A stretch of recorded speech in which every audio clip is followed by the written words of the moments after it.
Hello दोस्तों, इस कहानी का पहला भाग हम पिछले वाले वीडियो में देख चुके हैं। ये कहानी का दूसरा भाग है। वरदान ने पार्टी का मेनू तैयार किया और सो गया। करीब 2 बजे के आसपास वरदान को ठंडक महसूस हुई। उसने अपनी चादर को कसकर खींचा और ओढ़ लिया, लेकिन उसे ऐसा लग रहा था कि जैसे बहुत तेज हवा चल रही हो। नींद में उसने अपनी आंखें खोली तो देखकर हैरान रह गया। वो अपने कमरे की बजाय एक घने जंगल के बीचों बीच लेटा था, जहाँ तेज हवा चल रही थी। उसने अपनी आंखों को मलना शुरू किया और फिर देखा, उसके सामने बिल्कुल वही पेड़, वही दृश्य था जो उस फोटो में बच्चे के पीछे था। उसने अपने चारों ओर देखा, रात का काला अंधेरा और उन पेड़ों के अलावा वहाँ कोई नहीं था। वरदान घबरा गया। वह बिस्तर से उतरा और भागने लगा, लेकिन उसको कहीं भी कोई रास्ता नहीं मिला था। तभी उसे किसी जानवर के गुर्राने की आवाज आई। वरदान डर गया। आवाज धीरे धीरे और तेज होने लगी और तभी पेड़ों के बीच से सन्नाटे को चीरती हुई आवाज एकदम से वरदान को सुनाई पड़ी। उसे ऐसा लगा कि जैसे कोई खतरनाक खूंखार जानवर उस पर वार करने वाला है कि तभी डर से उसने अपनी आंखें खुल गई और उसने देखा कि वह अपने बिस्तर पर है। उसे यकीन ही नहीं हो रहा था कि यह कैसा सपना था जो बिल्कुल हकीकत जैसा लग रहा था। उसके दिल की धड़कन इतनी तेज चल रही थी कि मानो दिल सीना चीर के बाहर आ जाएगा। वह घबरा गया। उसे यकीन हो गया था कि जरूर इस तस्वीर में कुछ न कुछ गड़बड़ है। उसके सामने दीवार पर उस तस्वीर को देखा तो उसकी धड़कन और बढ़ गई। उस तस्वीर में वो बच्चा गायब था, लेकिन जंगल बिल्कुल वैसे का वैसे ही था और वो पेड़ हवा में हिल रहे थे। वरदान अब पूरी तरह से डर गया था। वो तस्वीर के आस पास आया और देखा, वह बच्चा दूर दूर तक कहीं नहीं दिख रहा था। लेकिन तभी उसको उस जानवर के गुर्राने की आवाज़ फिर सुनाई पड़ी। आवाज़ धीरे धीरे तेज होने लगी। वरदान तस्वीर को देखते हुए पीछे की ओर बढ़ने लगा और मेज से टकराकर गिर गया। मेज पर रखा पानी का ग्लास नीचे गिर गया।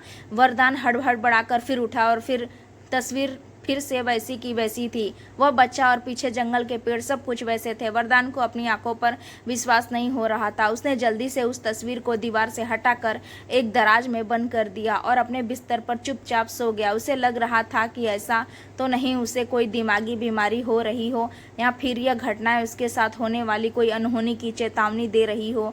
वरदान यही सब सोचते सोचते सो गया। अगले दिन वरदान सोकर उठा और रोज की तरह तैयार होकर ऑफिस चला गया, लेकिन उसने जल्दीबाजी में ध्यान ही नहीं दिया कि दीवार पर लगी तस्वीर अभी वही लगी थी जिसे उसने दराज में बंद कर दिया था। आज शनिवार था।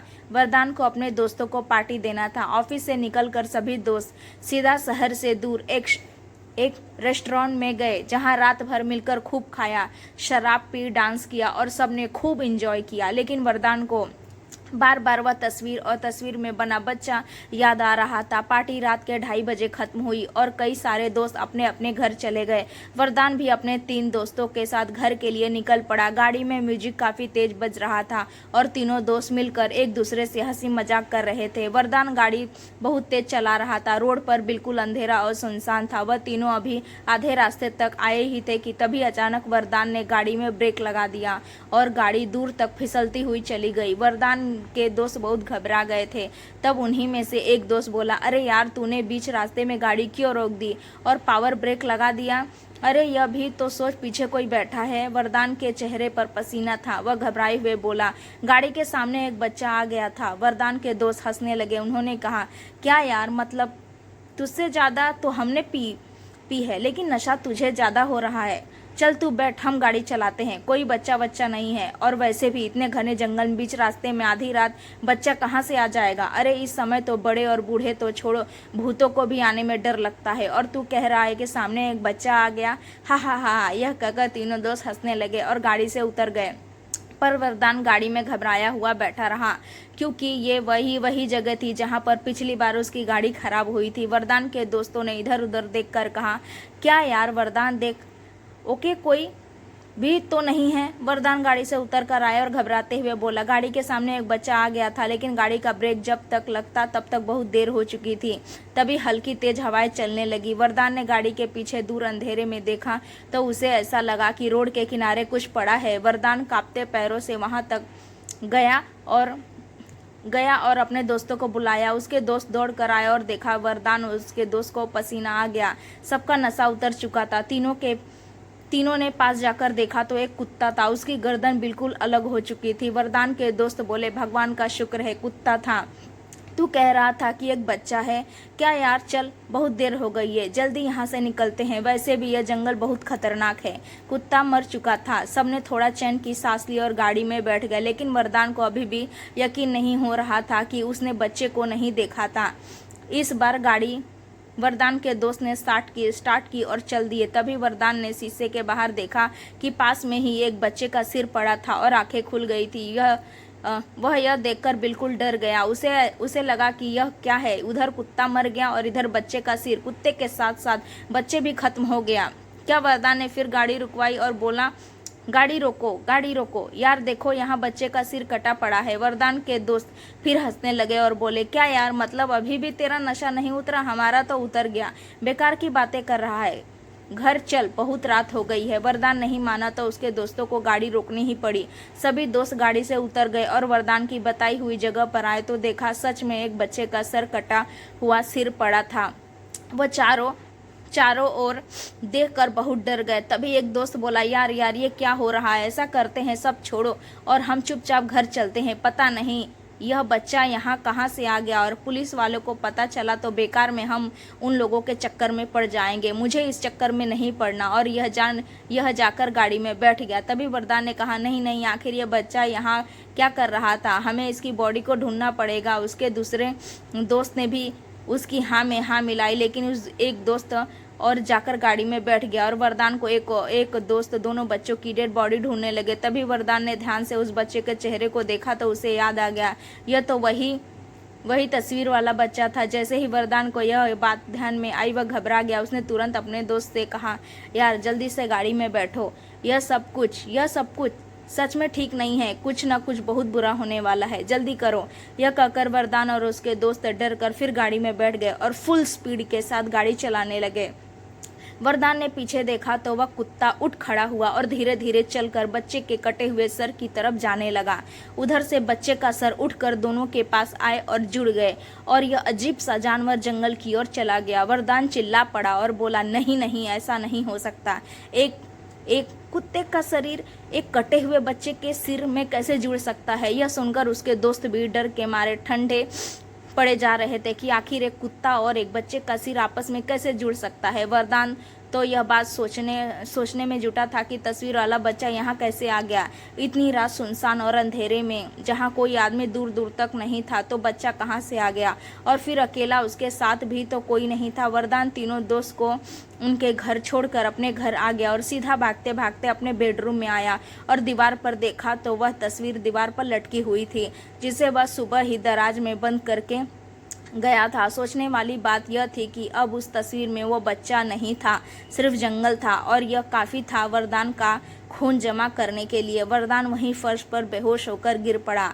बड़ी देर बाद जब वरदान की आँख खुली तो वरदान उठकर बिस्तर पर लेट गया। उसके ना चाहते हुए भी फिर दीवार पर लगी उस तस्वीर को देखा, लेकिन यह क्या तस्वीर अब बिल्कुल पहले जैसी थी। सब कुछ सामान्य था। वह बच्चा तस्वीर में वैसे ही बना था और पीछे का जंगल भी पहले की तरह बिल्कुल शांत था। वरदान अपना सिर पकड़ के लेट गया और सोने की कोशिश करने लगा। उससे हल्की सी झपकी आने लगी कि तभी दरवाजा खटखटाने की आवाज़ आई। वरदान चौंक गया। उसने सोचा, इतनी रात गए, भला दरवाजे कौन खटखटा सकता है। उसने कोई जवाब नहीं दिया। तभी किसी ने वरदान को धीरे से पुकारा, वरदान। वरदान की आंखें खुल गई और तभी दरवाजा फिर खटखटाने की आवाज़ सुनाई दी। वरदान को घबराहट होने लगी। उसने फिर कोई जवाब नहीं दिया, लेकिन इस बार दरवाजा बहुत तेजी से किसी ने खटखटाया और आवाज़ आई, बेटा दरवाज़ा खोलो, बेटा दरवाज़ा खोलो। वरदान बहुत घबरा गया और दौड़ते हुए दरवाजे के पास खड़ा हो गया। कमरे के अंदर बिल्कुल सन्नाटा था। वरदान ने बिना दरवाज़ा खोले ही पूछा, कौन है? तो बाहर से आवाज़ आई, बेटा बहुत भूख लगी है, कुछ खाने को दे दो। मैंने बहुत से लोगों से मांगा पर किसी ने कुछ नहीं दिया। मैं बहुत दिन से भूखी हूँ। ऊपर वाला तुम्हें हमेशा खुश रखे बेटा। दरवाज़ा खोलो और कुछ खाने को दे दो। तुम्हें कुछ देर पहले आते देखा, इसीलिए आ गई। वरदान ने तब गहरी सांस ली और उठकर दरवाजा खोला तो देखा एक लंबी चौड़ी औरत मुंह ढके हुए खड़ी थी। उसके हाथ में एक कटोरा था जो खाली था। उसके कपड़े बहुत गंदे थे और वह ऊपर से नीचे तक इसी गंदे कपड़े में ढकी हुई थी। वरदान ने कहा, आखिर तुम हो कौन? इतनी रात को कोई खाना मांगता है? तुमने तो मुझे डरा ही दिया। पहले अपना चेहरा दिखाओ, आखिर कौन हो तुम? तुम्हें पहले तो यहाँ कभी नहीं देखा। बुढ़िया बोली, अरे बेटा, मुझे तुम मत देखो, क्योंकि मैं इतनी कुरूप हूँ कि मुझे देखकर तुम डर जाओगे। इसीलिए मैं अपने चेहरे को ढके रहती हूँ। मेरा चेहरा इतना भयावह है कि अगर मेरा चेहरा लोग देखेंगे तो रूखी सूखी रोटी भी नसीब नहीं होगी। इसीलिए बेटा, तुम मेरा चेहरा मत देखो। मैं नहीं चाहती तुम इसे देखकर डर जाओ। वरदान बुढ़िया की बात सुनकर कुछ उदास हो गया और उसका गुस्सा भी शांत हो गया। वो बुढ़िया की बात मान गया और बोला, आगे से ऐसा मत करना। रुको, मैं अभी कुछ लाता हूँ, देखता हूँ फ्रिज में कुछ है या नहीं। तुम ही रुको। वरदान यूँ तो बहुत घबराया हुआ था। सोचने में लगा कि इतनी रात गए बुढ़िया को उसी का घर मिला था, पर फिर भी वो कुछ खाना निकालने लगा। तभी उसने बुढ़िया की बहुत धीमी सी आवाज़ सुनाई पड़ी, जैसे वो कुछ धीरे धीरे किसी से फुसफुसा रही हो। वरदान ने अपना सारा ध्यान उसकी आवाज़ सुनने में लगा दिया तो उसे सुनाई दिया, बुढ़िया कह रही थी, 5 दिन, बस 5 दिन, और हा हा हा 5 दिन की ही तो ज़िंदगी बची है तुम्हारी। 1 2 3 तुम में और मांग लूंगी, उसके बाद तू हा हा हा हा। बेचारा वरदान ने यह बात सुनकर घबराया और तेजी से चिल्लाया और भागकर दरवाजे पर आया और बोला, क्या क्या क्या क्या कह रही हो? तुम क्या कह रही हो? एक तो तुम इतनी रात को खाना मांगने चली आई, मैंने कुछ भी नहीं कहा और इंसानियत के नाते मैं तुम्हें खाने के लिए ढूंढ रहा हूँ, लेकिन तुम कह रही हो कि मेरी ज़िंदगी बस 5 दिन की ही है। मुझे ऐसा मजाक नहीं अच्छा लगता। चली जाओ यहाँ से, पहले से भी बहुत परेशान हूँ, चली जाओ, कुछ नहीं है खाने को और दोबारा कभी मत आना। वरदान पहले से भी बहुत परेशान था। बुढ़िया की यह 5 दिन वाली बात सुनकर वह आग की तरह सुलग गया। वह बुढ़िया को खरी खोटी सुना रहा था। तभी अचानक अंदर से कुछ खटखटाने की आवाज़ आई। वरदान ने अंदर की ओर देखा और फिर बाहर देखा तो देखा बुढ़िया कहीं गायब हो गई थी। वरदान कुछ देर तो बर्फ की तरह जम कर वहीं खड़ा रहा, यह सोचकर इतनी जल्दी बुढ़िया कहाँ गायब हो गई। घर से बाहर निकल कर वो इधर उधर देखा, लेकिन रात के सन्नाटे के सिवा वरदान को कुछ भी नहीं दिखाई दिया। वह हैरान था, इतनी जल्दी वो बूढ़ी औरत चली कहाँ गई। सोचते सोचते वरदान घर के अंदर आ गया और दरवाजे बंद कर दिए। वरदान दरवाजे बंद करके बिस्तर पर जाकर लेटा। वह समझ नहीं पा रहा था कि ये सब कोई सपना देख रहा है या उसका वहम है या फिर यह सब कुछ सच है। यह सोचते सोचते वह तस्वीर की तरफ देखने लगा। तस्वीर में बच्चे के पीछे बना जंगल हवा में लहरा रहा था। तस्वीर के अंदर जैसे मानो कोई तूफान आ रहा हो। तस्वीर में बने पेड़ तेज हवा में झुके जा रहे थे और वह बच्चा वरदान को घूरे जा रहा था। तभी ऐसा लगा जैसे वह बच्चा तस्वीर से निकलने वाला हो। वरदान घबरा गया और अपनी आंखों को मसलने लगा। वरदान ने जब दोबारा तस्वीर में देखा तो तस्वीर से बच्चा गायब था और तस्वीर के अंदर तूफान और तेजी से बढ़ रहा था। डर के मारे वरदान का गला सूख गया। उसे लगा कि वो बच्चा ज़रूर तस्वीर से निकलकर उसके कमरे में आ गया होगा। डर से उसने अपने आसपास देखा, कमरे में कोई नहीं था। दोस्तों, इस कहानी का अगला भाग हम कल देखेंगे। दोस्तों, उम्मीद करती हूँ आपको हमारी कहानी पसंद आई होगी। कहानी पसंद आई है तो प्लीज़ वीडियो को लाइक करें। चैनल पर नए हैं तो चैनल को सब्सक्राइब करें और हाँ, नोटिफिकेशन बेल को ज़रूर दबाएं ताकि अगली अपडेट सबसे पहले आपको मिले। Thank you.